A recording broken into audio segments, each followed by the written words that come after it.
Our work with Collective Impact really started about 3 or 4 years ago when we did an analysis of the state of Texas.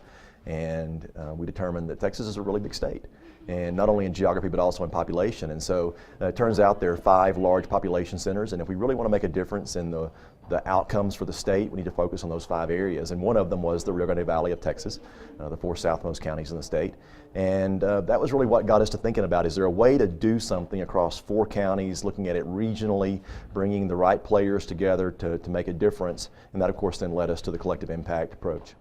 One of the most important things that we did to adopt a new mindset towards our grant making and our philanthropic approach was adopting the role of problem solver.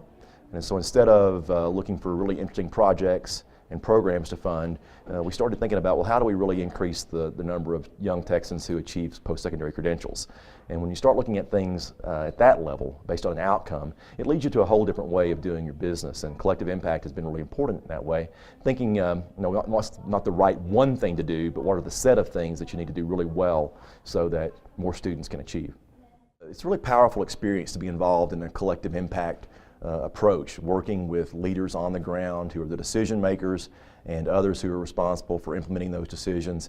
And it's a wonderful thing to see leaders sitting around, rolling their sleeves up, looking at the same data, in our case across 4 counties, 34 school districts, and trying to determine what are the things that we need to do differently in our day-to-day work to get better outcomes. So it's not about doing new things, it's about doing the things that we're already doing better, informed by data. And I think that's probably the most powerful thing, is looking at the data, understanding that there are issues or problems or opportunities, knowing why it's an opportunity, what can be done to get better outcomes with students in a particular area or way, and then being able to measure in real time if we're making progress or not. So it's just a different way of doing business. It is a different mindset, and but it's powerful to watch. And whenever you start seeing successes, then that just encourages you to keep coming back for more and more.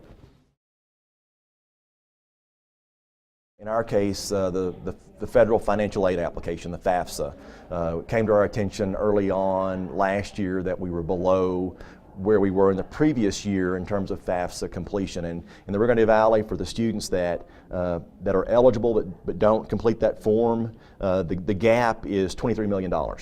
So it's in the area where there's large poverty, and that $23 million is really important to provide access to higher education. We found out that the completion rates were lower than they had been the previous year. So within 30 days, the group had identified what the issue was, why those completion rates were lower than they had been the previous year. Within 60 days, they had implemented a solution across all 43,000 square miles, all 4 counties. And in the end, while we started out behind, we ended up the year 3% ahead in terms of completions. So I think it's just an example of how there's local wisdom in the room, local leaders getting together, K-12 and higher ed, figuring out what's going on, what's not being done, what's not understood across that spectrum of K-12 to higher ed, what they can do differently that then leads to a better outcome. One view of the future is Collective Impact could become so watered down in all things to all people that it means nothing.